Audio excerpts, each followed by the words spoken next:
Hola, ¿qué tal? ¿Cómo están todos ustedes? Me da mucho gusto saludarles. Les quiero presentar a Manuel de la Flor. Manuel de la Flor es un personaje muy querido en mi corazón, en mi familia. Somos primos o tío y sobrina.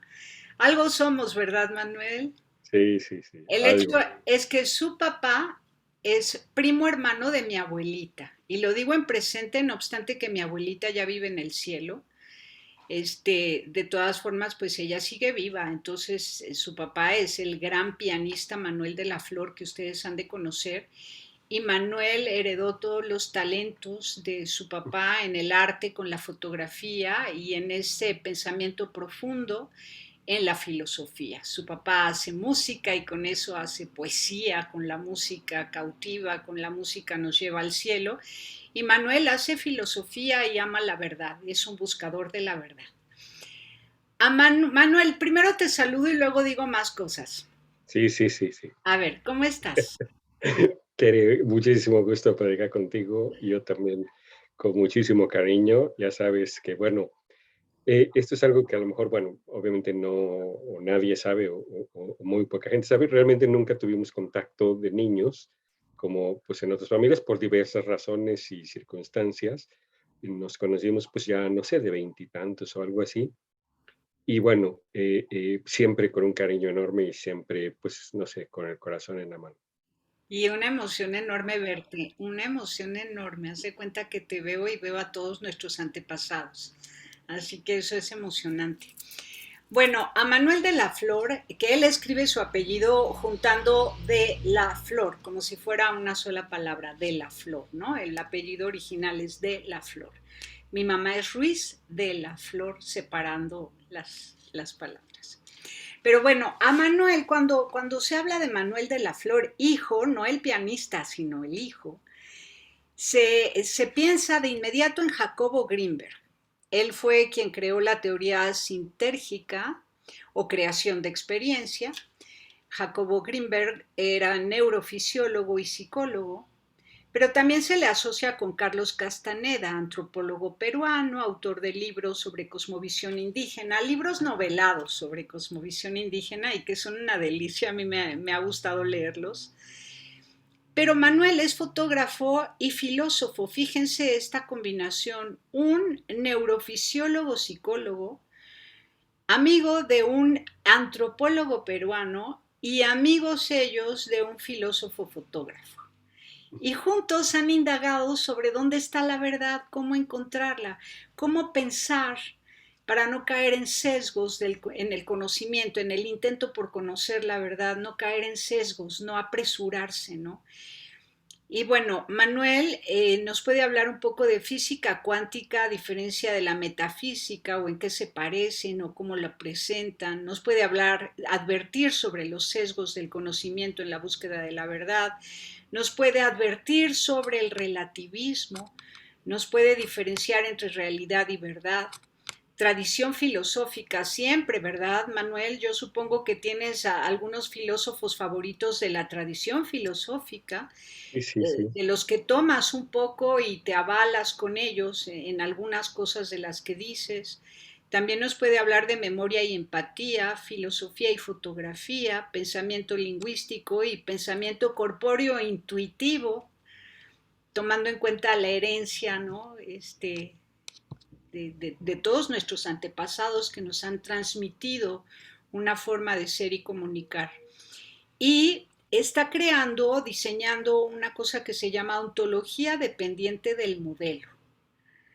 Bueno, ¿por dónde empezamos? Es que me Uf, gustaría no. que nos lo digas. Primero, romper un poquito esta idea de que tú eres copia fotostática de Jacobo Greenberg.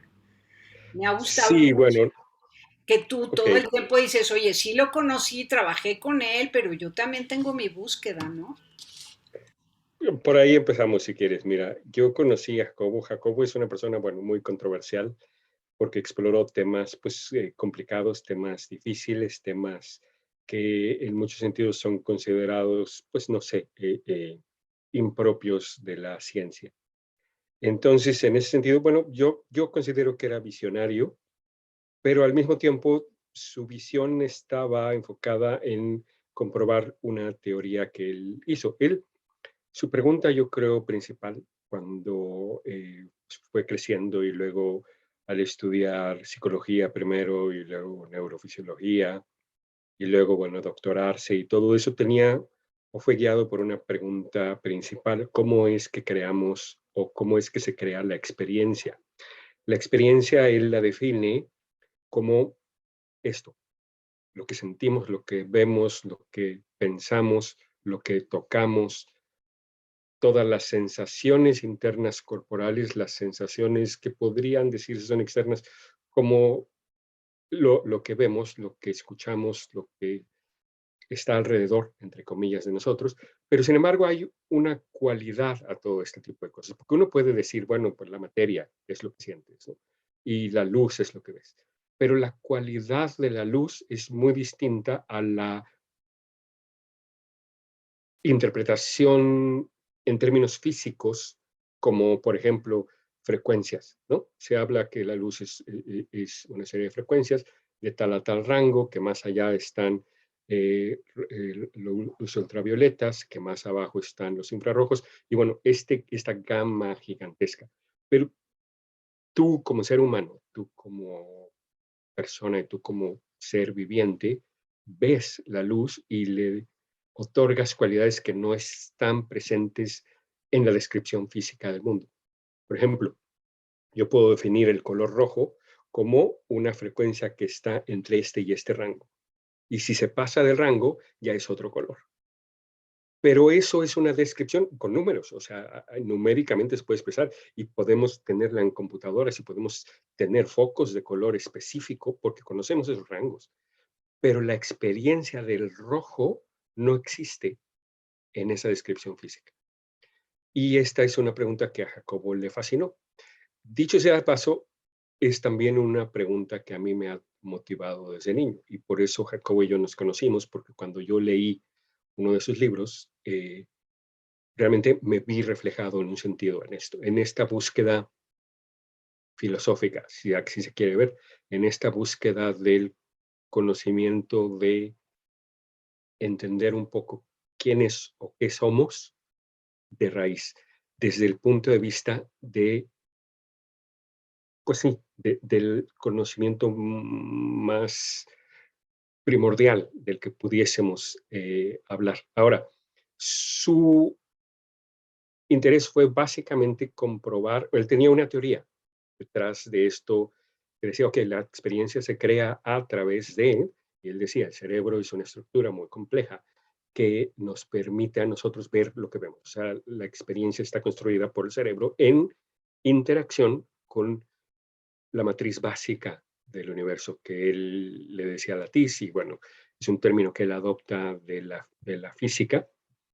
Y entonces, esta teoría, la teoría sintérgica, es para él la respuesta a la pregunta de cómo se crea la experiencia. Ahora, antes de que yo llegara, obviamente, él ya A ver, trabajaba en voy ese... a tratar de traducir un poquito, interpretando para quienes no Sí, sí, sí, por sabemos favor.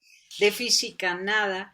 Lo que sí puedo captar es que estamos limitados, ¿no? Para conocer verdaderamente, al menos las cosas físicas, porque a lo mejor las cosas incorpóreas las conocemos a través de otra manera, pero lo físico, para empezar, si yo fuera daltónica, vería las cosas de un color distinto a como a la Correcto. mayoría de las personas se muestran, pero además influyen los factores de la luminosidad para que una cosa se vea más amarilla o más azul o más verde o más roja o más naranja. Entonces, lo vemos todo el tiempo en los filtros de estos aparatos, incluso vemos cómo te puedes ver más amarilla o te puedes ver más roja, en fin, ¿no? Entonces sí ¿Te cambia acuerdas del vestido? ¿el qué? El vestido. Fue súper famoso hace 5 años por internet, todo el mundo hablaba del vestido. Un vestido que algunas personas ven dorado y otras personas ven negro. ¿Sí te acuerdas de ese? No, no lo recuerdo, pero Algunas recuerdo personas le el de ven, una bailarina que si te concentras la ah, ves girar a la derecha o la ves girar a la izquierda, ¿no? ese es otro. A lo que voy con eso es que efectivamente lo que vemos está delimitado, pues exactamente, por nosotros en un sentido. exacto, lo que rescato principalmente es que somos limitados y eso ya nos debe poner una actitud humilde ante la realidad, ¿no? Bueno, Me, luego, me, me, me sigo. Es que y haces muy bien en acotarme. Yo trato de siempre ser muy claro y siempre trato de expresarme con las palabras pues más simples o sencillas, no en el sentido de que haya gente que no tenga la capacidad de entender, claro que sí, pero también es cierto que todos tenemos campos de especialización. Si yo hablo con un arquitecto, voy a entender hasta cierto punto lo que dice, pero habrá otras cosas que por obvias razones no voy a entender, simplemente porque es su profesión y tiene 30 años o lo que sea dedicándose a la misma. Y lo mismo va para un abogado, lo mismo va para un matemático, para un ingeniero, para lo que sea, ¿no? Entonces también en ese sentido creo que es importante acotar que hay palabras que sí pueden ser un poquito más oscuras en términos comunes y es importante acotarlas y es importante delimitarlas y darles un contexto que nos permita pues bajarlo, aterrizarlo a conceptos que todo el mundo podamos entender. ¿y sabes por qué me pasa eso? Porque conduje radio muchísimos años acá en la Ciudad de México en distintas emisoras abiertas y entonces hablaba al público en general. Y Uh -huh. entonces, aunque soy filósofa, preferí siempre usar un lenguaje que todo mundo pudiera entender. Pero agradezco mucho que ustedes me suban de nivel y me obliguen a entender algunas palabras. Pero bueno, ahí vamos entre intentando, ¿no? Hacer llegar la información que tú nos das a quienes nos escuchan. Entonces, continúa, ya no te interrumpo. No, no te preocupes, al contrario, te digo, haces bien. Entonces, bueno, yo te decía, básicamente yo llego con Jacobo por ese mismo interés. Su motivación es la misma pregunta que la mía, pero su herramienta es básicamente la ciencia, o sea, entrar a un laboratorio y hacer experimentos que tratan de comprobar una hipótesis. La hipótesis que él tiene, obviamente, es de que el cerebro crea lo que vemos y entonces hace experimentos para tratar de comprobar que esta teoría de la teoría científica es, digamos, lo que está detrás de lo que vemos. O sea, es la razón de la experiencia. Y bueno,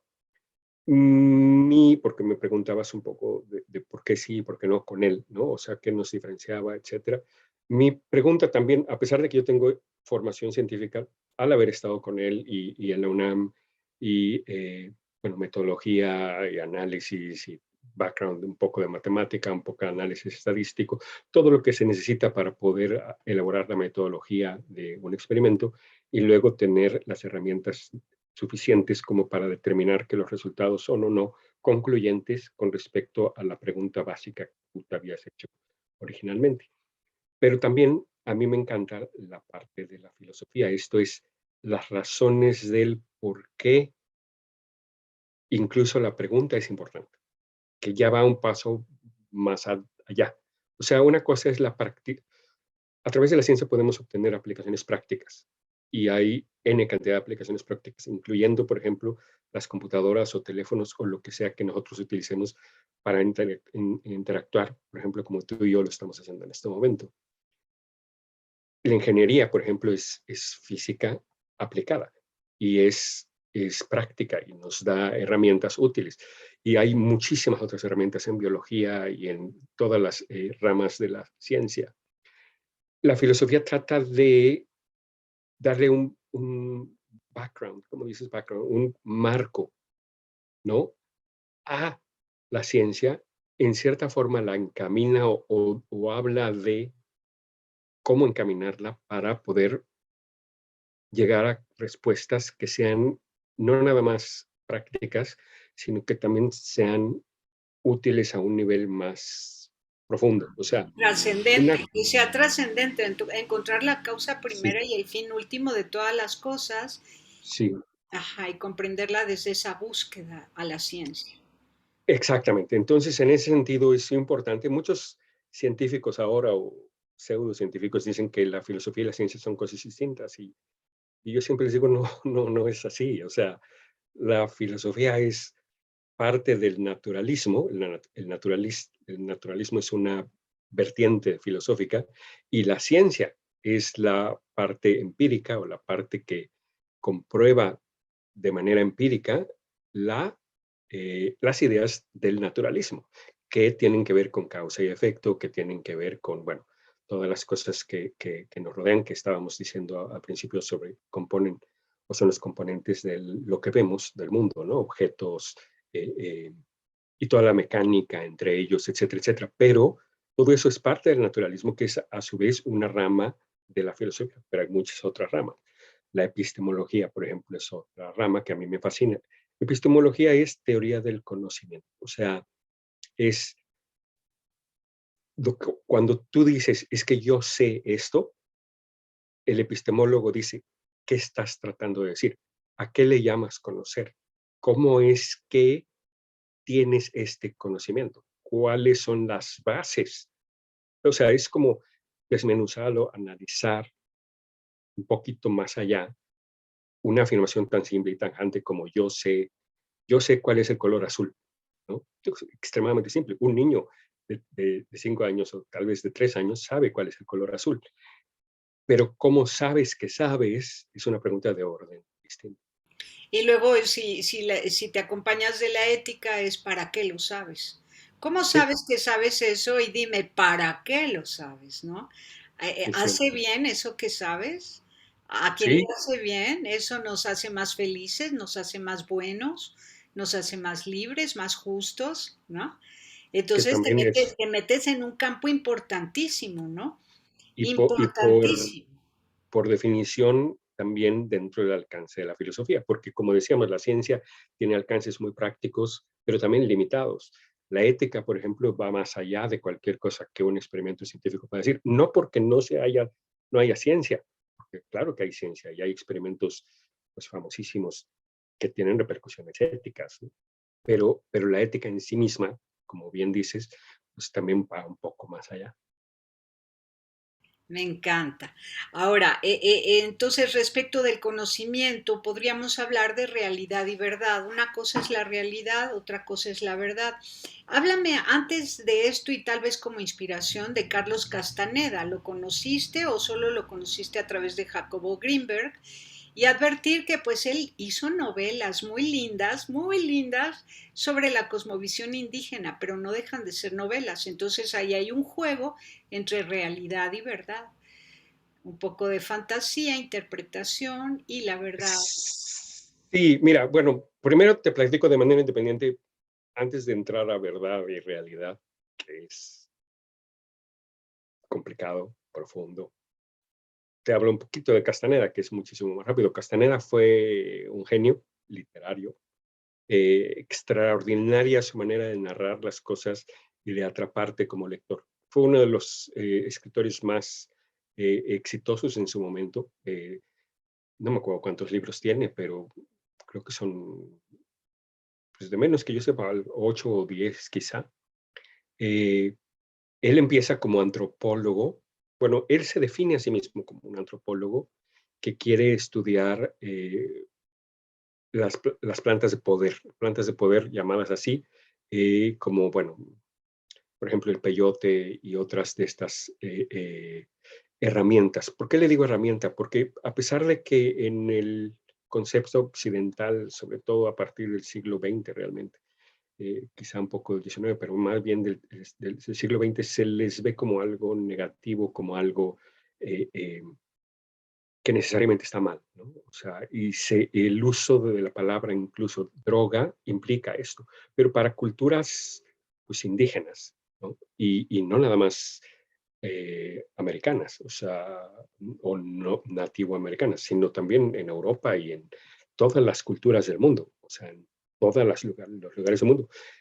Para ellos era una herramienta de conocimiento. Claro que se utilizaba con respeto y en condiciones especiales y no era simplemente una cosa que era para irte de fiesta porque estabas aburrido y el viernes te vas de fiesta y te vas a tomar, ¿no? Como un ritual, era ritual sagrado el uso de eso. Exacto, exactamente. Y así es la aproximación de Castaneda. O sea, Castaneda no va a jugar ahí, sino va a entender un poco estos rituales o estas experiencias.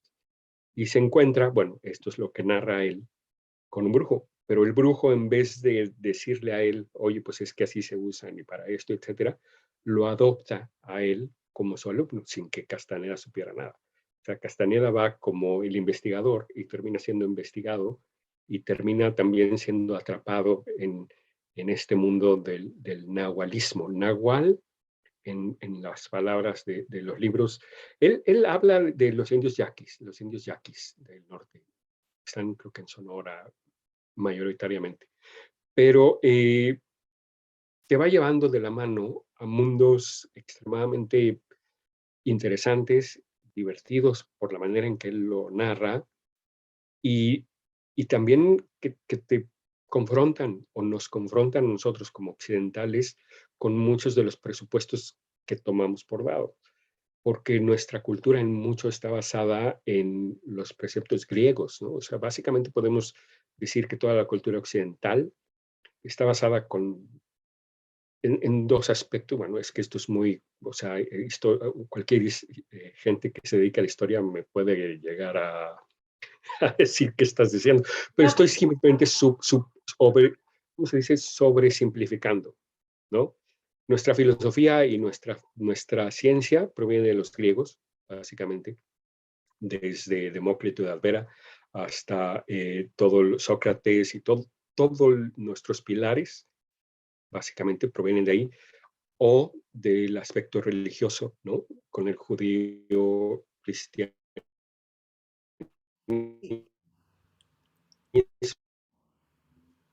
a ver, se te cortó un poquito. No sé si es mi internet o el tuyo.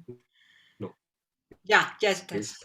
pues, no, el mío funciona bien. No sé si me dejaste de oír, quién sabe si se Ya. dejó de oír, Aquí me pero es dice, sí, te dejé de escuchar un poquito, pero si tú me repites, por favor, lo que dijiste, Manuel. Que a Castaneda, bueno, el conocimiento que tenemos nosotros desarrollado en esta parte del mundo es eurocéntrico, viene desde los griegos y así ha llegado hasta nosotros. Lo mismo para la ciencia que para la filosofía, ¿no? correcto. Ujú. Y también mencionaba yo la otra gran rama que es fundamental desde el punto de vista occidental, que es las religiones abrámicas, ¿cómo se dicen? O sea, el Sí, el judaísmo, cristianismo. judeocristianismo, ¿no? Que también es parte de nuestra cultura. Ujú. Exactamente. Yo creo que son, digo, a grosso modo, por supuesto, porque son una sobresimplificación, pero pues nuestra filosofía y nuestra forma de ver el mundo está basada en esas dos pilares gigantes, ¿no? Pues que vienen del Imperio Romano, básicamente, ¿no? Porque el cristianismo llega a la importancia que llega en Europa gracias al Imperio Romano, que expande y difunde pues, en todos los países la doctrina cristiana. Cuando antes la doctrina pues, era algo chiquitito, primero de un puñado de judíos, que pues, los judíos siempre eran pues, una comunidad relativamente pequeña, y luego pues un puñado de judíos son cristianos, ¿no?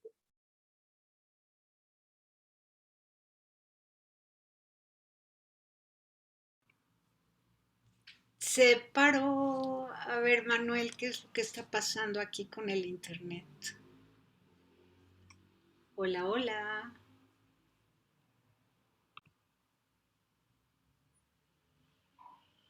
Pero si quieres, espérame, antes de que reanudes, Continuamos. A ver, okay.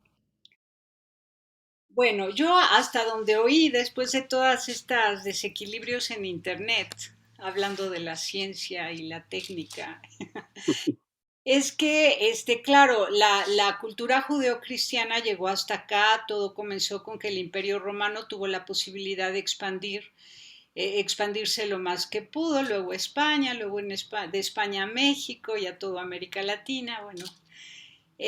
Pero independientemente de eso, los pueblos originarios, los 8 pueblos de la tribu Yaqui, ¿no? Que son bellísimos, los yaquis en Sonora, a la fecha sigue siendo un pueblo muy fuerte.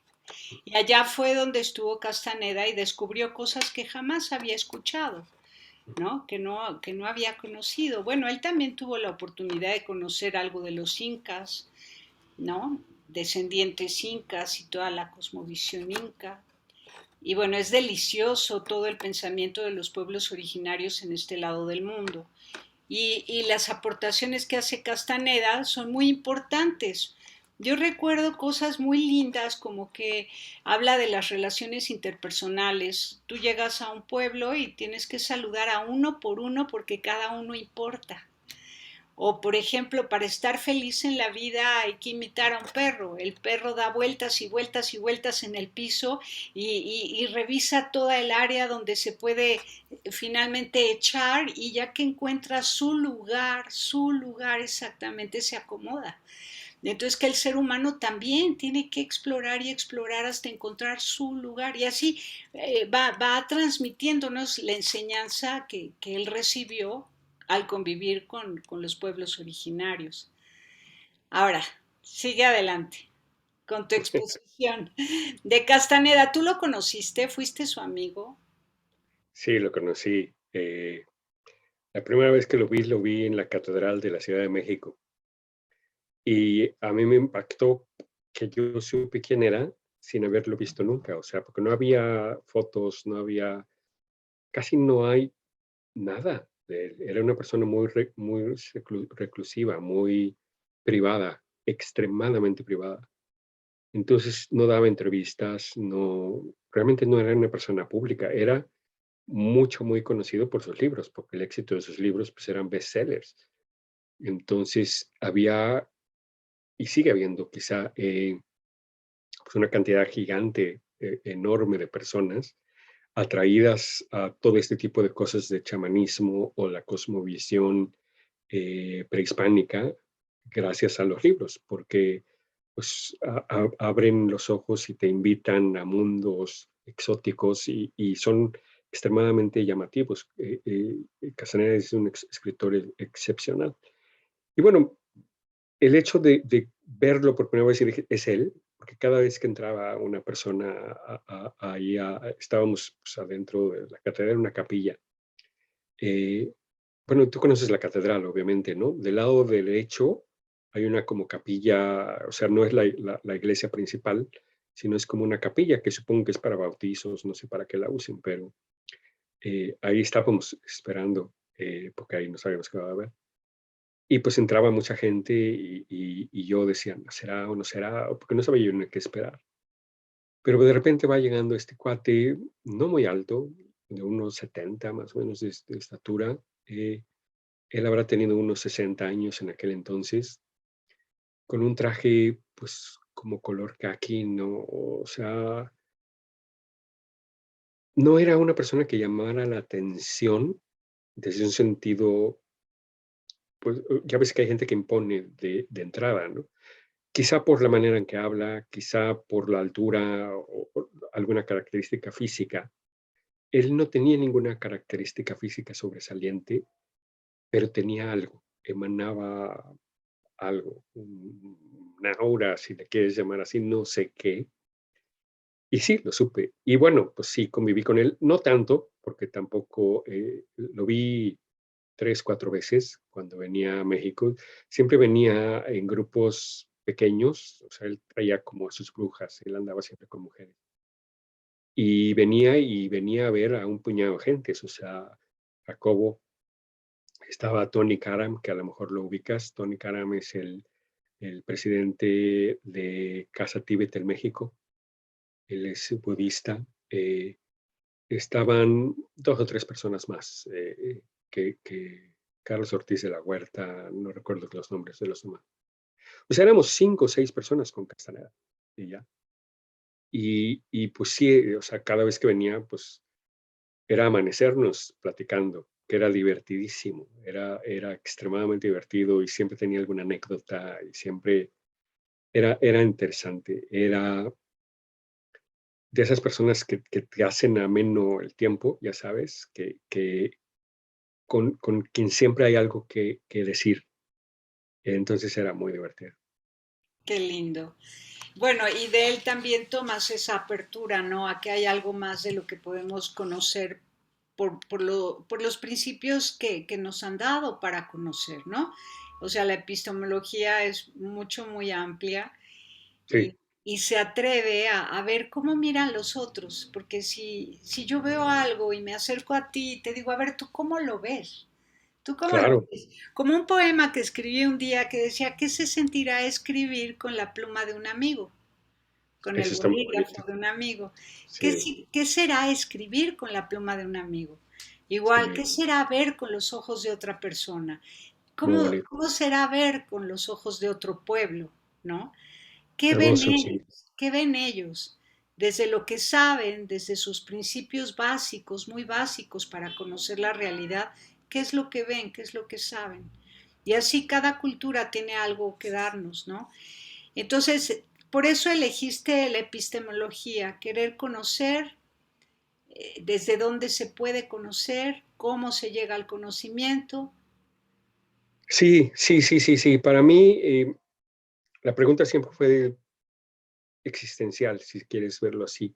No desde el punto de vista existencialista, ¿no? Como Sartre, porque ellos tienen una visión un tanto oscura o un tanto fría, triste, deprimente incluso, del humanismo en general y con esta sensación de desesperación latente, ¿no? Entonces, no desde ese existencialismo, sino desde la pregunta más básica posible, quizá, que es encontrarte ante algo en contraste a la nada, si eso te hace sentido. Claro, Porque el enfrentarte ante la nada te hace darte cuenta de que cualquier cosa es un milagro. No importa cuán pequeña sea, es un milagro infinito, porque la alternativa es la nada. Y eso, ese contraste que podría parecer, pues, no sé, abstracto, para mí es concreto y es evidente y rompe. Si lo entiendes, te rompe como ser humano, te expone desnudo ante el milagro de existir. es una bellísima postura radical por la vida. Fíjate cómo el amor a la verdad, al conocimiento, va acompañado del amor a la vida necesariamente, porque de otro modo es nihilismo. Ujú, Y todos aquellos que no aman la vida acaban siendo nihilistas y argumentan en favor de su nihilismo y se ujú. justifican en su pérdida de sentido de vida proponiendo cosas muy dolorosas que insultan al ser humano y que desprecian ese milagro del que estás hablando, la Sí, es existencia. correcto. Y, Exactamente. y por otro lado, digo, ya que tocamos el tema, es, por más desconcertante que sea, es también una cara humana. Ese nihilismo, esa desesperación, ese vacío enorme, ¿no? Que para muchas personas no existe, por ejemplo, si tienen un compromiso religioso importante en sus vidas, si tienen una comunidad a la cual asisten y ritos, ¿no? O sea, todas las iglesias de cualquier religión que sea están llenas de una serie de ritos y los ritos tienen la importancia enorme de hacer que las comunidades se sientan unidas.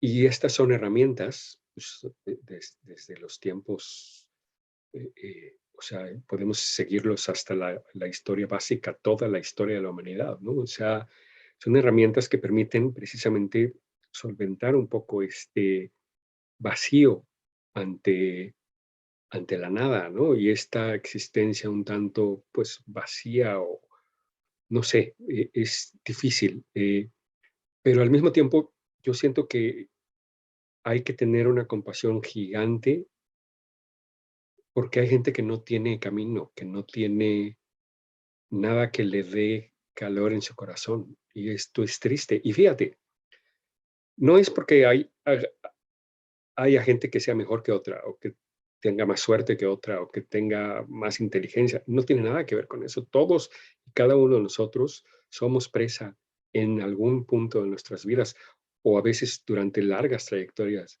largas partes de nuestras vidas, de algún tipo de desesperación, de algún tipo de dolor. y no me estoy refiriendo cuando hay obviamente algún tipo de razón como una enfermedad o una muerte, ¿no? Me estoy refiriendo pues a una carencia de sentido. Es muy fácil. No necesariamente tienes que ser, te digo, o sea, esto es algo que a todos nos pasa o a todos nos puede llegar a pasar. Entonces, yo creo que sí es bien importante estar atentos al decir, pues que por más que haya gente que ve todo así, en realidad quizá es una etapa y pues hay que estar para ellos, siento yo. Siempre, y me encanta que avises, porque este es un gran aviso y es voz de profeta. Es una etapa. Que no se casen ni se comprometan ni firmen con sangre esa postura que hoy tienen, porque Ujú. van a seguir creciendo y más adelante en la vida hay una luz que les puede regalar el sentido de la vida y entonces van Sí. a cambiar su discurso. Entonces no hay que firmar ningún discurso en etapas tempranas cuando todavía no se ha recorrido el largo camino hacia el encuentro del verdadero amor, de la verdadera vida, de la vida feliz, ¿no? De la verdadera libertad. Y Y cada quien llegará, pues con suerte, por el camino que le toca, porque tampoco todos los caminos son iguales, ni todos los caminos tienen por qué ser iguales, o nadie tiene por qué seguir el camino de otro, como decíamos hace ratito, ¿no? O sea, cada quien tiene sus propios zapatos y su propia pluma para escribir pues pero sus fíjate propios qué lentes. linda, pero la oferta que tú haces en tu propuesta filosófica es muy, muy valiosa. O sea, decir la vida es un milagro. Cada cosa que existe, cada cosa que ves, la más diminuta florecita entre las rocas, es un milagro, es una maravilla. Entonces esa mirada es muy importante porque además no puedes conocer la nada, en la nada nada hay, ¿no? Entonces mejor conoce lo que sí es, lo que sí es. Y nos estamos yendo a Parménides, ¿no? Entonces, bueno, esto nos previene sobre el relativismo, ¿no? En la búsqueda de la verdad, evitar el relativismo. ¿Cómo lo haces desde tu método? Desde tu método, Sí, ¿cómo evitas el relativismo? bueno, primero necesitaría yo tocar un tema que es relativamente complicado, pero no es complicado porque sea intelectualmente difícil de entender, sino porque estamos condicionados a pensar de ciertas maneras y estas formas de pensar se vuelven estructuras y son tan sólidas que cuesta trabajo deshacerse de ellas. Entonces, por ejemplo, cuando tú mencionas varias veces y he estado esperando el momento para tocar el tema de la verdad, creo que tenemos que romper ese término. Creo que tenemos que trascender ese término y encontrar algo más profundo, que paradójicamente es lo que pretende ser el concepto de verdad. ¿A qué voy con esto? Todos creen tener la verdad o una verdad o la verdad con mayúscula, ¿no? Y por todos me refiero en general a todos los seres humanos. Hay, sin embargo, muchas verdades distintas y una reflexión que siento yo es importante y necesitamos hacer y reflexionar en ella como seres humanos es si la verdad es una, ¿por qué cada quien tiene su verdad? ¿Y por qué la gente pelea? ¿Y por qué la gente se mata? Porque cuando expresa su verdad, los otros le dicen, no, no, no, esa no es. La verdad es la mía. Y si tú no crees en mi verdad, estás mal. Y en casos extremos y tristísimos, si estás mal y no crees en mi verdad, no mereces vivir. Y a mí me parece eso un acto de salvajismo innecesario, porque no puedes tú tener una verdad si alguien más puede tener otra verdad. No sé si me estoy expresando. Sí, sí, yo creo que primero matarse por la verdad no se vale porque ya dijimos un minutito antes que la verdad va casada con la vida, ¿no? O sea, está puesta en la vida, en la existencia, en la vida, no se vale matar por verdad, ¿no? Por pleitos de verdad. Y pienso en el perspectivismo, ¿no? Ujú, Cada quien tiene una perspectiva, no alcanzamos a ver todo lo que hay, todo lo que existe respecto de una cosa. Como explicaste con el ejemplo al inicio, yo puedo ver algo rojo, pero tú lo ves naranja, dependiendo de dónde te da la luz sobre ujú. aquel objeto. O si tienes daltonismo o no. O Hay si muchas tienes personas, daltonismo, ¿no? exacto, Exacto, a mí me puede gustar una comida y a mí me gusta y te puedo decir es deliciosa y estoy aseverando, es deliciosa. Y sí, tú puedes sí, decir, sabe horrible. sí. Entonces, cada quien tiene una experiencia diferente, pero la cosa es algo.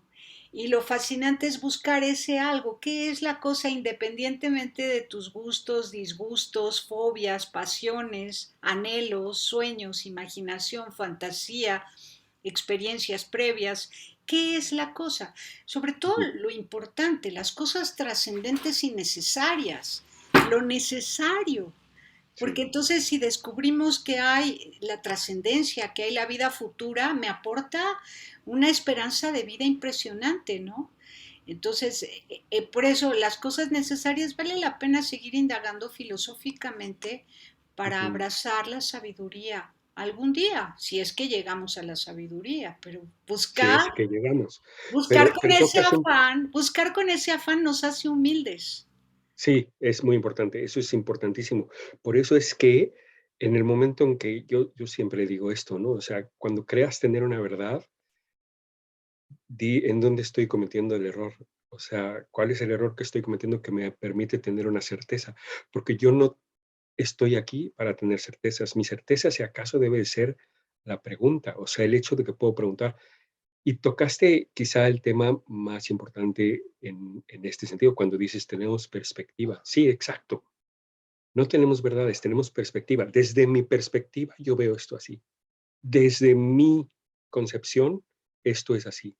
Y no sé si estás familiarizada con eso. Bueno, es que tampoco sé en español. Semántica general se traduciría General Semantics. Sí, Es, claro. ¿Te refieres al significado o la connotación de cada palabra?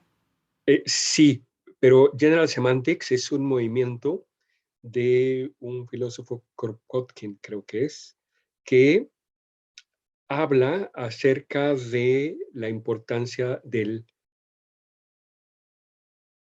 dentro del lenguaje tenemos varias, sintácticamente, la sintaxis es como las reglas de composición de una oración, ¿no? Tú tienes enunciados que tienen a lo mejor un verbo, tienen a lo mejor algún tipo de calificativo, tienen algún tipo o sea, todo ese tipo de cosas que componen un enunciado y que puede ser entendido. Hay una sintaxis, una serie de reglas sintácticas del lenguaje. Una de estas reglas asumidas, pero no muchas veces pensadas, es el es. X es Z, ¿no? Por ejemplo, decías la comida. Esto es delicioso y lo das por dado. Tú estás emitiendo un juicio de identidad entre ser delicioso y un plato de comida, no sé, unas enchiladas suizas. Entonces tú dices, las enchiladas suizas son deliciosas. Y en ese instante haces una conexión de tipo ontológica y, o sea, estás afirmando que algo es otra cosa.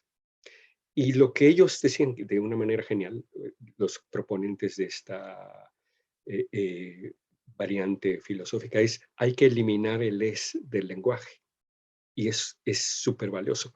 Porque entonces, en vez de decir, las enchiladas suizas son deliciosas, dices, para mí, las enchiladas suizas son una delicia. Y entonces ya rompiste ese esquema dogmático. Y estoy utilizando un ejemplo muy trivial, ¿no? De Claro, enchiladas. Pero imagínate que es utilizamos, no perder de vista qué es lo que yo he conocido, es lo que yo he experimentado. sí, Pero los exacto, otros no tienen por qué asumir mi experiencia como conocimiento para ellos porque necesitan exacto, experiencia, a su vez necesitan exacto, búsqueda y experiencia, exacto. búsqueda y encuentro con la verdad y constante. porque la verdad se asoma, ¿no? Entonces la alcanzas a ver un poquito, pero hay que seguir buscando y ves más y buscas y ves más, más, más, más, más, hasta el infinito. Hasta el infinito. Pues sí, porque no tiene límite. Y precisamente ¿por qué? Porque,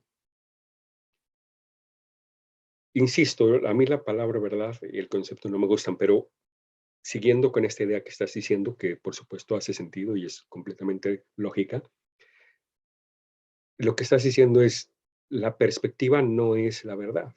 La verdad sería, si acaso, el conjunto infinito de todas las perspectivas al mismo tiempo. Claro, pero por eso es que debe haber un diálogo amable entre todos los ámbitos del conocimiento, ¿no? El diálogo interdisciplinario, como ustedes, por eso quise insistir, uno es neurofisiólogo y psicólogo, el otro es antropólogo, el otro es fotógrafo y filósofo, y juntos han indagado sobre la verdad, han Ujú. indagado sobre la verdad y lo primero que les caracteriza como bien común es la humildad para el diálogo y la búsqueda, ¿no? En Es esa humildad imprescindible. de búsqueda que es imprescindible y la escucha atenta de entre todos para Ujú. poder entender desde dónde lo piensas, cómo llegaste a esa conclusión. Es muy bueno eso. Bueno, y tu proyecto este que estás haciendo, que está muy interesante, ontología dependiente del modelo, creo que es ahí donde ligas la fotografía y la filosofía, ¿no? Bueno, en un sentido podría decirse que sí. ¿Por qué? Porque yo divido, esta es una búsqueda epistemológica, o sea, del el conocimiento, ¿no? De las razones o el origen o la definición del conocimiento. Yo veo que lo que hacemos como seres humanos es tener una serie de modelos. Por ejemplo, tienes el modelo geocéntrico, ¿no? El modelo donde yo explico cosas como un eclipse o como que hay planetas que van avanzando en el cielo y de repente retroceden y luego vuelven a avanzar. Observaciones astronómicas de este tipo son explicadas a través de una teoría, que en este caso es el geocentrismo, de Claudio Ptolomeo. Él lo que pone es la Tierra en el centro del universo y los planetas, la Luna, las estrellas, girando o moviéndose alrededor de esta Tierra. Entonces es geocéntrico porque es el universo gira alrededor de la Tierra. ¿Y por qué es un modelo? Porque cuando lo representas de manera esquemática de esta forma, puedes predecir, por ejemplo, un eclipse. Y entonces, en teoría, si tú tienes la capacidad de predecir algo, es que lo entiendes. Si no, no podrías hacer una predicción. Por más de 1000 años, el geocentrismo o el modelo tolemaico del universo es aceptado como verdad absoluta.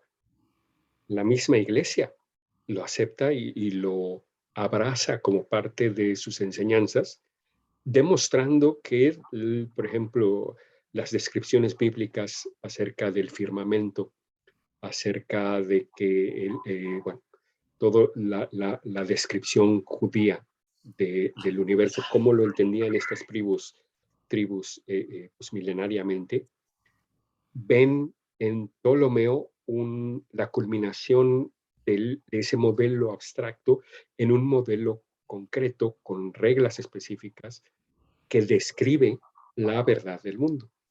Entonces, Bueno, a ver si entiendo. sí, Este es un modelo que nos sirve para hacer ciertas predicciones, ¿no? sí, Del comportamiento del clima y si va a haber terremotos o tsunamis o algo así, ¿no? Pero específicamente de la luna y las estrellas y los planetas. bueno, pero es una perspectiva, Sí, se hace ese modelo como perspectiva, pero también se puede sí, estudiar todo el cosmos desde otra perspectiva, como claro. que los planetas giran alrededor del Sol, cosas ya comprobadas, es como si el observador se estuviera moviendo del lugar. A ver, Sí, voy a ver las cosas desde el Sol, o las veo desde la Tierra, o las veo desde Marte, y a ver qué pasa alrededor. Justamente eso que estás diciendo es lo que hace Copérnico muchísimos años después de Ptolomeo, porque Ptolomeo estamos hablando de la antigua Grecia, y Copérnico pues ya es en Europa, pues básicamente moderna la ilustración. Y Ptolomeo tenía este modelo y llega Copérnico y dice, a ver, espérame, funcionaría mejor, o sea, cambiando de perspectiva, como estás diciendo, si mi perspectiva es poner al Sol en el centro y los planetas, incluyendo a la Tierra, girando alrededor del Sol, pues funciona mejor porque los eclipses son más, o sea, mis predicciones son más exactas y además los movimientos son explicados de una manera más armoniosa y parsimoniosa, etcétera, etcétera. Entonces, tú tienes ya dos modelos completamente diferentes ontológicamente. Vamos a definir la palabra. Ontología es la descripción de lo que existe. Si yo digo las rosas son rojas, estoy haciendo un enunciado de ontológicamente, o sea, estoy determinando cómo es el color de la rosa. Estoy entonces haciendo una declaración ontológica sobre la rosa, ¿no? En este caso sobre su color. Cuando yo digo la Tierra es el centro del universo, estoy haciendo también una descripción ontológica. Y cuando yo digo el Sol es el centro del universo, estoy haciendo otra. Pero estos dos modelos incompatibles ontológicamente tratan, sin embargo, de las mismas cualidades observables. O sea, se refieren al mismo tema o a la misma serie de datos o a la misma serie de observaciones, pero utilizando completamente ontologías completamente diferentes. Entonces, ontología en Vamos detrimento a del ver, modelo. vamos a Sí, tratar sí, de usar palabras diferentes. Por ejemplo, yo digo, esto es una taza. Esto es una aseveración óntica, no ontológica, sí, primero. sí. Luego, nociológicamente estoy sana. Quiere decir que mi mente sí está adecuada Ya, a lo que la cosa es. Si yo digo, esto es una taza, sí, nociológicamente estoy bien. Ahora, estoy bebiendo café que se, no me hace daño. se corta, Éticamente, se corta. Creo que tu internet está fallando. ay, sí. O sea, la verdad óntica, no ontológica. Verdad óntica es que esto es una taza y tiene café. La verdad no geológica del conocimiento es que mi cabeza sí entiende que esto es una taza y que tiene café. Estoy conociendo lo que es. Me lo tomo, no tiene ninguna droga, no tiene veneno, no tiene nada. Éticamente también hay una verdad acá, es sano tomar café. Ahora, ontológicamente es lo que está oculto detrás de la taza.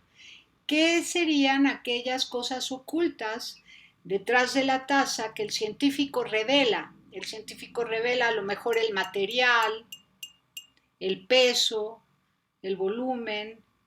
¿A eso te refieres cuando dices que la verdad ontológica de una rosa es que la rosa es roja?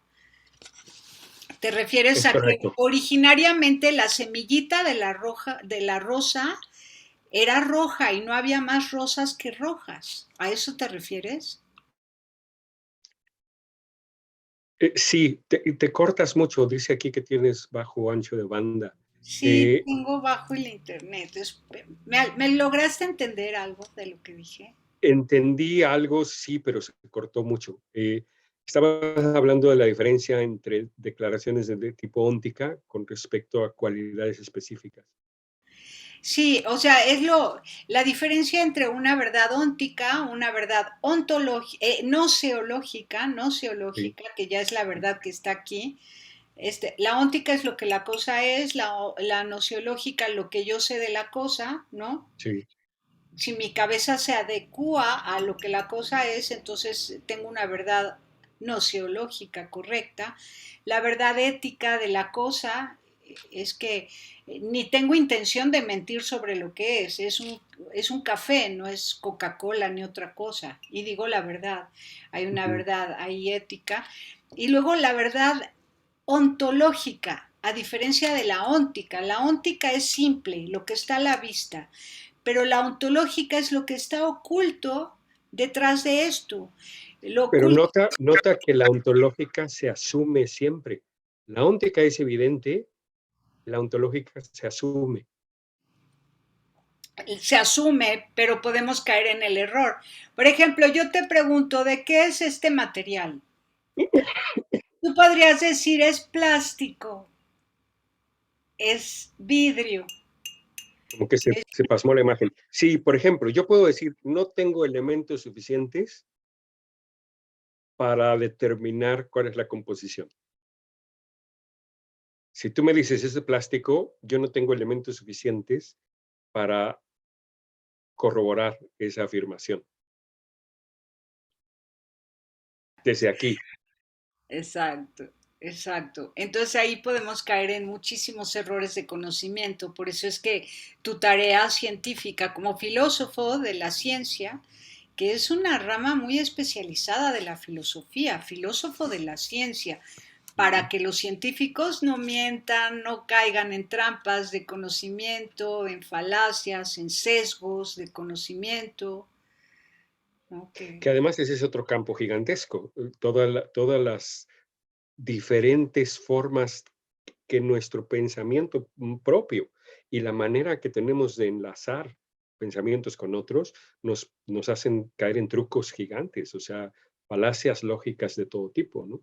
Por ejemplo, asumir cosas basadas en ejemplos y dar por hecho de que va a continuar siendo así, cuando eso es nada más una cuestión lógica, no es una cuestión del mundo, no es una cuestión fáctica. No quiero utilizar palabras muy fáctica se entiende, ¿no? O sea, no es una cuestión de hecho, sino es una cuestión de creerse, de creencia. Y hay un ejemplo muy conocido acerca de los cisnes, que seguramente tú conoces y supongo que algunas de las personas que nos escuchen también están familiarizadas con esto. Siempre se pensó que los cisnes eran blancos. ¿Por qué? Porque cada vez que se veían cisnes en lagos o donde estuvieran, eran blancos. Entonces, ¿cuál es la conclusión? Pues que los cisnes son blancos. Y al decir los cisnes son blancos, estás emitiendo un juicio de verdad o estás expresando o tratando de expresar una verdad basado en que todos los ejemplos que has visto hasta ese instante corroboran lo que estás pensando, corroboran así que lo que dices es conocimiento, entre comillas. Pero ¿por qué es famoso este ejemplo del cisne? Porque también hay cisnes negros por azares, así como hay albinos en humanos y en otras razas de mamíferos, pues en aves, por ejemplo, y en específico con cisnes, de repente, genéticamente, sale un cisne negro. Y un cisne negro es impredecible desde el punto de vista epistémico, desde el punto de vista, si tú asumes algo, y eso es lo peligroso de asumir, porque esa es la forma en que pensamos, asumimos N cantidad de cosas. Y A si eso no le estás, llamamos sesgo de confirmación, ¿no? sí, El sesgo de confirmación, donde yo solamente voy a tratar de argumentar en lo que siempre he conocido y no me abriré a otras cosas. Ese es el sesgo. te oyes como robot. ¡Ay, qué horror! O la navaja de Occam, ¿no? Que es Sí, llegar a sí. conclusiones veloces le duele la panza a un niño, ah, seguro comió muchos dulces. Oye, ¿qué Ujú. tal si es peritonitis y tú dices que comió muchos dulces? Entonces, tenemos que estar muy atentos a qué es lo que estamos Ahora, pensando. asumir es inevitable y de hecho es necesario, precisamente porque es una forma económica de llegar a conclusiones prácticas. Entonces, no es que asumir esté mal, claro que no, pero si estás haciendo ciencia, tienes que tener cuidado. Muy bien, ahora dime de la física cuántica. Porque ya se avanzó muchísimo, ¿no? La física cuántica o la neurociencia están sorprendiendo muchísimo a gente de nuestra generación que estudió otras cosas y que ya, o la robótica, o bueno, Sí, claro. qué vas a hacer tú para evitar que el transhumanismo violente, corrompa la dignidad humana? Bueno, esa es una pregunta muy complicada.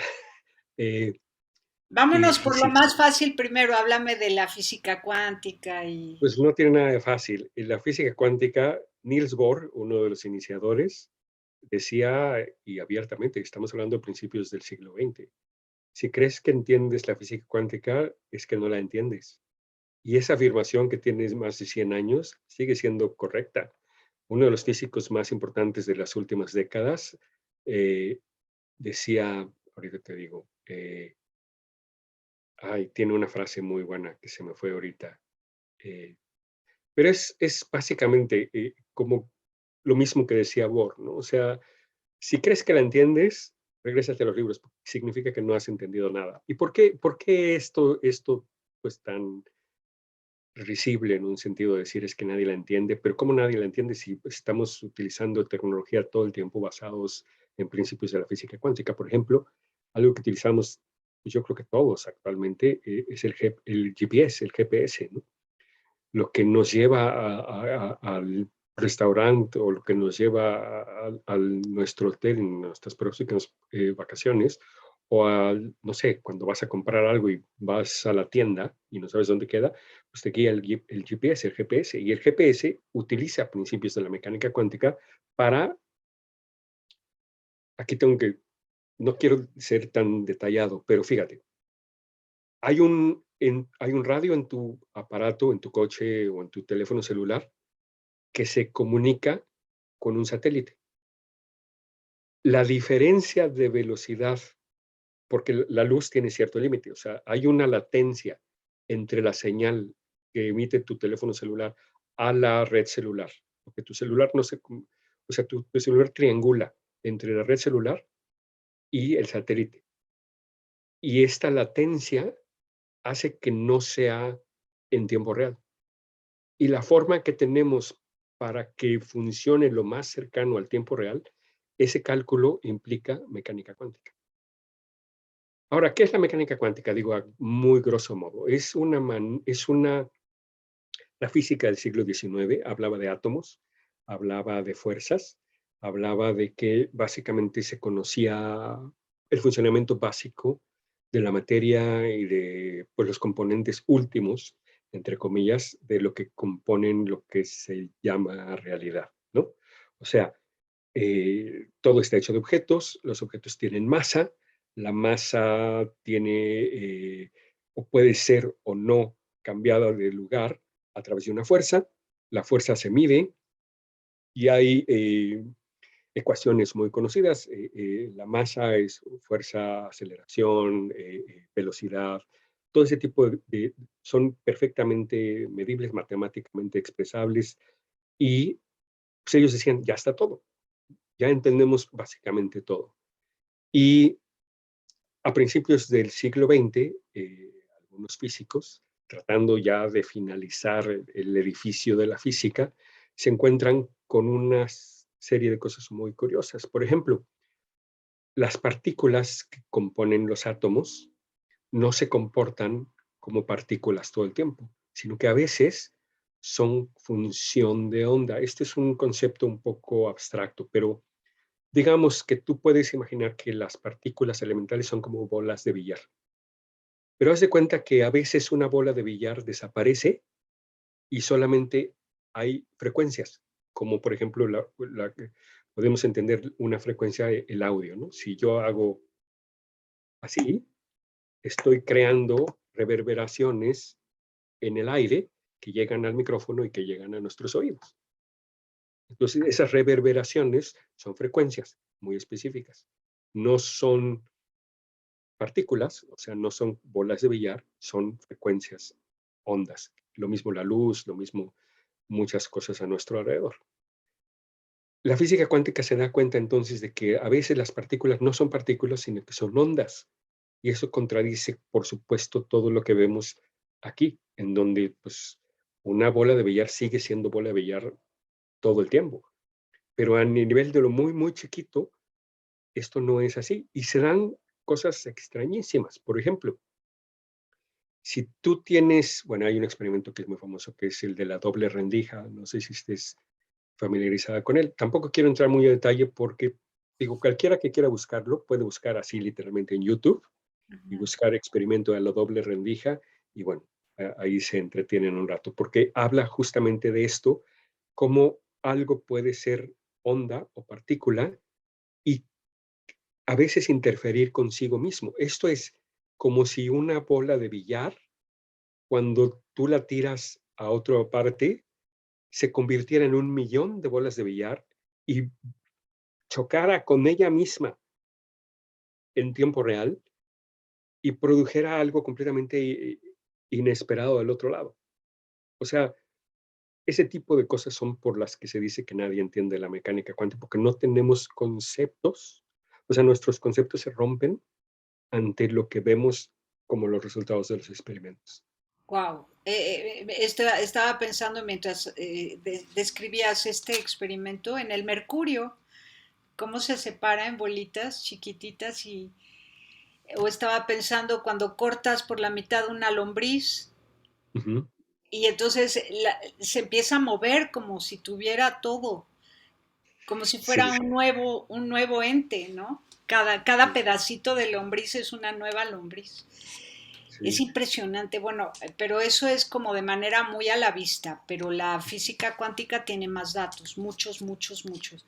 Ahora, la física cuántica y metafísica se están dando la mano o no se dan la mano en este. Sí, no, porque la metafísica, como sabes, es la descripción de lo que está detrás de lo físico, por así definirlo. Y efectivamente, la mecánica cuántica es lo que está detrás de lo físico, o sea, cuáles son los componentes detrás de lo que vemos. Y antes pues, eran los átomos, ¿no? Y el átomo era indivisible. Luego se divide el átomo y se ve que hay electrones y hay protones y hay una serie de partículas que componen al átomo, ¿no? Pero luego se sigue bombardeando estas partículitas y se van descubriendo más cosas extrañas adentro. Y ahora está llena de quarks y muones y otros tipos. La famosa, ¿cómo se llamaba la partícula de Dios? ¿Te acuerdas que fue muy Ah, famoso sí, hace 4 o hablaban de 5 eso hace años? unos años, sí, sí. Lo Lo que más estaba en un pequeñito que acelerador. habían encontrado, sí. ¿Sí? En un sentido estricto, es metafísica pura, porque todas esas partículas solamente se encuentran, ¿sabes? Estos aceleradores, ¿no? Como el CERN, eh, aceleradores de partículas, son túneles gigantescos en forma redonda, en donde se emiten partículas de uno y del otro lado del acelerador y chocan básicamente a la velocidad de la luz del otro lado del acelerador. Y luego se estudian el resultado de estos choques de estas partículas para tratar de averiguar qué está dentro de los átomos, o qué está dentro de los quarks, o qué está dentro de los protones, neutrones y pues todas estas pues bellezas, porque son, son bellezas que están Maravilloso. detrás de la materia. Y hay básicamente dos eh, metafísicas actualmente. Una es la mecánica cuántica, que es la física de lo muy pequeño, y otra es la teoría general de relatividad de Einstein, que es la teoría de todo lo que sucede en las cosas muy grandes. Y básicamente trata acerca de explicar cómo la gravedad funciona. En los términos de Newton, en la mecánica esta clásica de bolas de billar, en donde todo ya estaba conocido, pues la gravedad era una fuerza. Tú tienes un objeto y si lo sueltas, cae atraído por la fuerza de gravedad. Y esto se daba por hecho, era una ontología, una, se asumía que la fuerza de la gravedad, porque la ves, aquí está, mira. Oye, que no existe la fuerza, ¿cómo no existe? Aquí está, mira. ¡Pum! ¿Cómo que no existe? Claro que existe. Pero llega Einstein y dice, no, no, no, no, espérame. No hay una fuerza que atraiga, el espacio está siendo modificado por la gravedad y cae porque el espacio es curvo, no porque haya una fuerza de atracción. Y, y bueno, esto es una cosa bellísima y que también te vuela la cabeza al Es pensarlo, porque fascinante. toda... ¿eh? Es fascinante, fascinante. fascinante y te lleva a la contemplación, ¿no? Ahora, memoria y empatía. Tú también has hablado mucho de eso, de que ya que las cosas son así, no podemos llegar a conocerlo todo a la perfección, sino que estamos en una búsqueda humilde de la verdad, tomando en cuenta todas las perspectivas para que sumemos conocimiento. No es crear conocimiento, no es inventar conocimiento, sino es descubrir juntos lo más que se pueda de las cosas que hay, ¿no? Del ser de las cosas y el para qué. Tú hablas también de memoria y empatía, como que tomando en cuenta que, yo te digo, mi abuelita ya se fue a vivir al cielo y tú me podrías preguntar, ¿y dónde está el cielo? Y yo te puedo decir dos cosas desde mi cosmovisión, desde mi experiencia, ¿no? En mi corazón, en mis papás, en mis hijos, en mis amigos, en la amistad, en la amistad. ¿Pero qué es la amistad? Entonces te explico que hay amigos que son personas, pero que hay una relación y esa relación no es un ente material, es algo, no poseo nada, pero es lo que es como relación, como tal. Es Ujú. invisible, pero ahí está, existe, es. Entonces, Es un es un vínculo invisible. vínculo donde se mueven los seres Ujú, involucrados, pero ujú. ese vínculo es, ¿no? Es importantísimo, porque si no, esas dos o más personas que se unen en la amistad a través de qué o cómo. Entonces la relación donde nadie posee a nadie, pero hay una relación. Y ese vínculo de amor, y entonces, bueno, ¿y qué es el amor? ¿Cómo lo mides? ¿Cómo lo pesas? No se pesa ni se mide, no se ve, no se toca, no se come, pero es, ahí es. Entonces, Sí, ¿dónde está el aunque cielo? también, ¿Dónde está Mene, el es cielo? importante decir, Ahí, ¿mandé? no, que también es cierto, innegable lo que dices, pero también con la ciencia es factible entender desde el punto de vista científico y hasta donde se pueda definir empíricamente, pero también es bonito verlo, porque, por ejemplo, si hay unos neurotransmisores específicos por ejemplo, hormonas muy específicas, la oxitocina, y todo esto genera o no genera, todo esto está correlacionado con experiencias, ¿no? Y tú podrías decir, bueno, pues es que el amor fraternal o entre las familias, pues también es medible. ¿Por qué? Porque los cerebros de esas personas, si tú los ves, vas a estar descubriendo que hay una química que los conecta, ¿no? O sea, entonces, digo, no es por quitarle, al contrario, creo que es añadirle Claro, a lo que dices. son evidencias científicas de que verdaderamente hay un amor y hay una relación y las evidencias científicas están en esos movimientos hormonales o neuronales que dan testimonio de que hay una relación, ¿no? Es Ujú, increíble. Me ujú. fascina, por eso también llamó tanto la atención lo que hizo Greenberg, ¿no? De meter a dos personas, primero están en contacto, platicando, lo que sea, luego los meten en lugares aislados, donde se asegura que no hay transferencia de energía eléctrica de ningún tipo. Cámaras de Faraday que aíslan electromagnéticamente a las personas. Correcto. Y a una le hacen algo que le provoque una reacción, algún impulso, alguna Luz. motivación. Era una flash de luz. Ah, flashes de luz. Y luego tú cuéntalo, y que cuéntalo.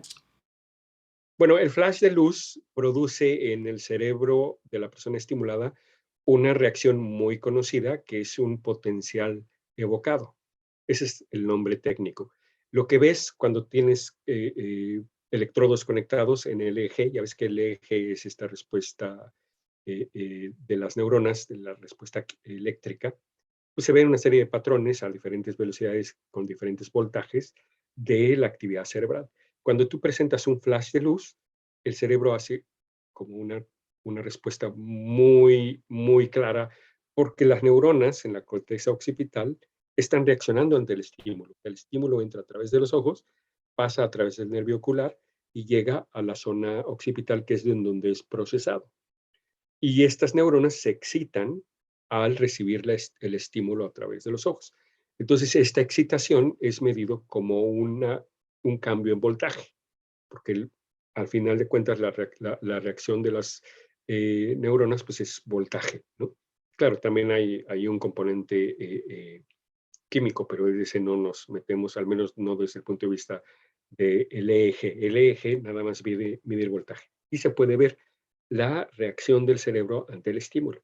Ahora, lo interesante es que en la persona que estaba con él, o con esta persona, o sea, la persona que no está siendo estimulada, que estaba con la persona que está recibiendo la estimulación, en determinados momentos, y de esto, bueno, todavía haría falta, se han seguido haciendo estudios, también tenía esta reacción.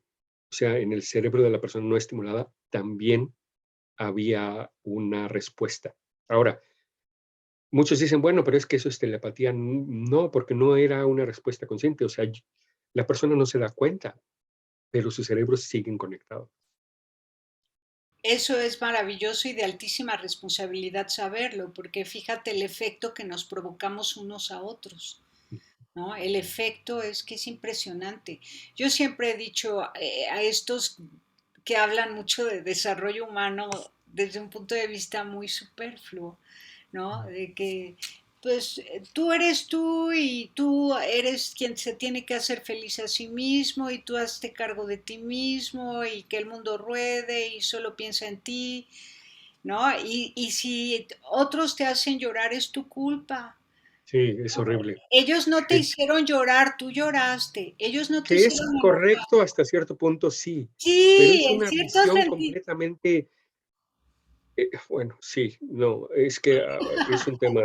Y sí, es muy feo. O tú eres arquitecto de tu propio destino. Por favor, no se deslinden de la corresponsabilidad. Todos nos Y de afectamos. nuestras limitantes y del hecho de que también hay factores externos y no todo es pensar cosas bonitas y te van a suceder cosas bonitas. Y no todo es desear y visualizar. Hay gente que visualiza toda su vida y tiene una vida horrible. Y hay gente que no visualiza nada, pero nace en cama de oro, ¿no? Como te dice. O sea, corresponsabilizarnos todos de todos y en un sentido ideal coayudarnos todos a todos, porque no es responsabilidad del individuo. Eso, claro, estoy totalmente de acuerdo contigo y es horrible. Hay gente ¿cómo le llaman? Es como una tendencia, ¿no? Pues ¿Cómo se le llama? ser Sí, autodependiente, ¿no? Y hablan mucho de la autonomía, pero no sí, reconocen la autonomía trascendente, que es la autonomía que sí, desde mi centro, desde mi amor más profundo, desde mi vitalidad, yo voy a darme a los otros, a relacionarme con los otros. Esa es la autonomía trascendente. Pero la inmanente es aquella que te enjaula en ti mismo y tú solo haces lo que tú quieres y no te importa si a los demás les va bien o sí, les va mal, si les afecta o no les afecta. Aparentas y finges que eres sí. autodependiente, que no necesitas a los demás, cuando en realidad somos interdependientes. Yo siempre, hay toda una corriente, pues, ideológica, no filosófica, ideológica, ¿no? Y política, con estos tintes de individualismo, de todo depende de ti, tú, pues si no tienes es porque no quieres, y si tienes que trabajar y tienes que salir adelante y tienes que ser independiente. Y todo eso es una mitología, o sea, hablando en términos, pues digo, no es cierto, no es correcto, es una visión que fomenta individualismo extremo, que fomenta soledad, una soledad terrible, que fomenta competencia desleal a veces y que nos hace presas sí, o sea, una sociedad de consumo vacía en donde si no tienes más que tu vecino, pues no eres nadie, y en donde si tu coche no es del año, pues eres un perdedor. O sea, es horrible y pierde de vista lo más importante de la vida, que no es qué tienes, sino es quién eres. Y que la riqueza no es cuánto tienes, sino a quién tienes en tu vida. Ya ves por qué quería y sabía que nos ibas a prevenir del relativismo, no caer en el relativismo. Y el individualismo es un conocimiento muy sesgado, por lo tanto relativo de lo que es el ser humano. Con todo lo que tú nos has dicho, que ha sido una conversación, pues traté de que fuéramos avanzando, avanzando, avanzando hasta llegar a este punto para que quedara clarísimo que sí nos afectamos mutuamente unos a otros, que si la luna nos afecta, ¿no? Si hay calor o hay lluvia o hay tormentas, Además, si todo no nos hay afecta. individuos, a todos esos que dicen, es que yo me hice solo. No, no, no, no, no. A ver, espérame tantito. Te ayudaron tus papás, te ayudaron tus primos, te ayudó tus amigos. Todo lo que tienes es por tu relación con otras personas. Si crees que te has hecho solo, ¿por qué es que no vives en una montaña aislado de los demás? ¿Cómo es que no vives de manera totalmente independiente y utilizas un coche fabricado por otros y te duermes en una cama fabricada por otros y tienes una serie de elementos en tu vida que dependen de otros seres humanos? Entonces no me vengas con esa tontería de que te hiciste a ti mismo, porque no es correcto, y de que el individuo lo es todo, porque no es correcto. Tú como individuo no puedes sobrevivir. Y si quisieras y pudieras sobrevivir como individuo y depender nada más de ti mismo como crees que la haces, entonces, ¿por qué no estás como ermitaño viviendo lejos de nosotros? Porque nosotros, pues, no debemos de estar ahí para ti, ¿no? O sea, y fíjate que todo esto empieza con Thomas Hobbes, que para mí es un monstruo, no era una persona. Muchos lo catalogan como muy inteligente y el padre de la economía, y era una persona despreciable que temía a todo y a todos y sentía que todo el mundo estaba en contra de él y que la supervivencia del individuo es en base al miedo que tenemos porque los demás pueden tomar ventaja de nosotros. Oye, espérame, no. Los individuos sobresalen porque tenemos a otros y solamente podemos ser felices en una relación con una serie de personas que tienen nuestras espaldas y que nosotros tenemos sus espaldas, en colaboración, en amor y en respeto, porque si no, no tienes nada. Puedes tener una mansión de millones y tienes yates, pero, ¿sabes? Seguramente tú y todas las personas, muchas personas conocemos multimillonarios, y yo lo puedo decir, y con mucho perdón de ellos por si me ven, por cuando me ven, pero, pues, son de las personas más tristes que he encontrado en toda mi vida. Aisladas, que creen que todo el mundo les quiere robar, que creen que nadie los quiere por ser ellos, sino por lo que tienen, y que están viendo la manera de quitárselos, y que no tienen amigos reales. ¿Quién quiere eso? No, gracias.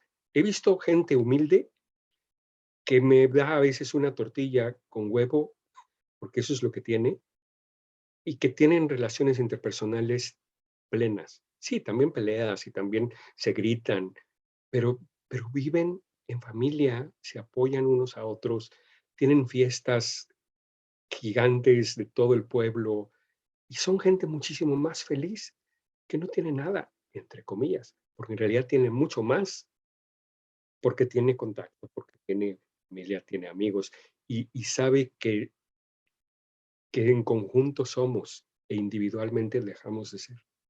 Correctísimo, precioso, precioso, Manuel.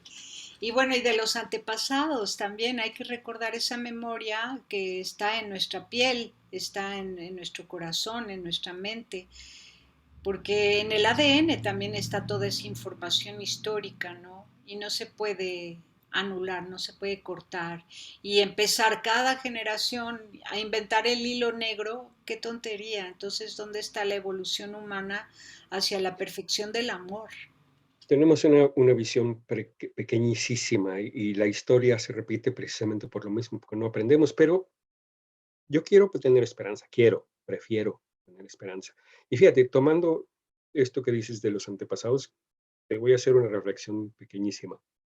Tenemos dos padres, cuatro abuelos, ocho bisabuelos, 16 tatarabuelos, 32, 64, 128, 256, 512, 1024, 2048.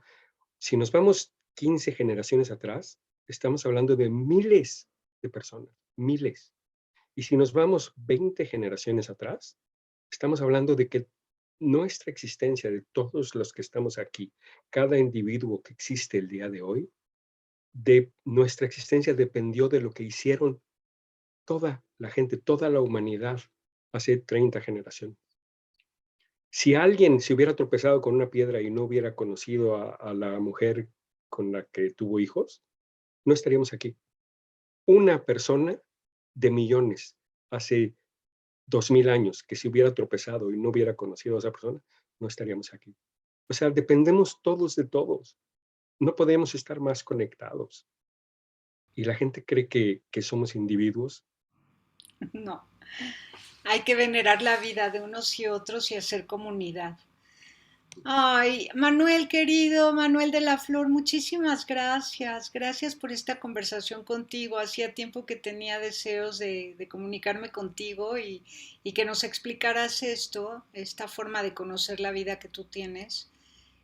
Pues Pues lo porque, que le sirva a quien le sirva, por mí encantado. Gracias, Tere. Yo también lo disfruté y me da siempre gusto estar en contacto contigo. gracias. Y para la consultoría filosófica que das a tus pacientes, ¿no? Clientes, Pues consultantes, mira, y que es la ontología dependiente del modelo, que les enseñas a cambiar de perspectiva. A ver, ¿cómo lo ves desde acá? ¿Y cómo lo ves desde allá? Y si fuera así, si fuera allá, desde todas las posibilidades humanas. Te pueden escribir, ¿quieres decir algo de ese tema que nos faltó? sí, bueno, en mis redes sociales, no sé si vas a poner por ahí titulitos o algo, luego te las paso. Pero estoy además creando herramientas específicas, porque estoy haciendo un libro con todas estas ideas, donde hay, bueno, una serie de explicaciones desde el punto de vista histórico, otras desde el punto de vista de las definiciones de los términos, pues más críticos para entender pues nuestros sistemas de pensamiento o nuestros sistemas de creencias, pero al mismo tiempo quiero generar una serie de herramientas, como tú bien dices, que nos ayudan situacionalmente, yo digo, o sea, a entender nuestra situación y nuestro lugar en el mundo y con las interacciones que tenemos con los demás. Y estoy diseñando una serie de herramientas porque mi meta es hacer que sea semiautomático. Entonces, todavía están en preparación. Lo único que tengo actualmente, pues ya el 90%, ¿tú conoces el I Ching? El I Ching es un libro muy antiguo, de miles de años de antigüedad, de la antigua China. Está basado en la idea del yin y el yang. El yin y el yang es la filosofía de que en todo bien hay una semilla de mal y en todo mal hay una semilla de bien y que se están sucediendo el uno al otro. La noche y el día, la luna y las estrellas, la tierra, la vida y la muerte, o sea, todos los opuestos y todos los acontecimientos y todas las cosas que suceden en el mundo, lo explican ellos como esta sucesión de fuerzas del yin y el yang. Y así, en este libro, lo que hacen es una especie de, porque algunos dicen que es un método de adivinación, pero no es un método de adivinación. Lo que es un método de autorreflexión. Ujú. Te ayuda a espejearte, te ayuda a verte a ti mismo. Entonces, lo que estoy haciendo es lecturas de este libro que tienen que ser, bueno, ahí te voy a dar los datos. Se da la lectura del libro y luego la interpretación. Ya. Bueno, yo lo hacía hace muchos años y la exactitud que puede llegar a tener es, bueno, impresionante y te ayuda a entender un poquito más, porque no te da la solución de nada, tú tienes que hacer las cosas, pero te sugiere cuál es el camino correcto para que las cosas, para tu ser más profundo, sean. O sea, digo, hay gente que dice, no, es que a mí me están ofreciendo este trabajo y no sé cuál escoger porque uno está muy cerca de donde vivo, pero el otro me pagan más, no sé, alguna disyuntiva de vida, ¿no? O sea, lo usas Claro, como herramienta de discernimiento, como exactamente. una Entonces, herramienta de discernimiento. te Mm, ayuda a entender qué respuesta es la mejor para ti. muy bien. Bueno, Manuel, entonces voy a poner abajo de este video tus datos, en donde dice mostrar más, aquí en este canal Tierra de Miel, Eretz de Vash. Y pues ha sido un gusto enorme platicar contigo. Muchísimas gracias, Manuel. Gracias a ti, Ter, yo también lo disfruté mucho. Que Dios te bendiga. Gracias.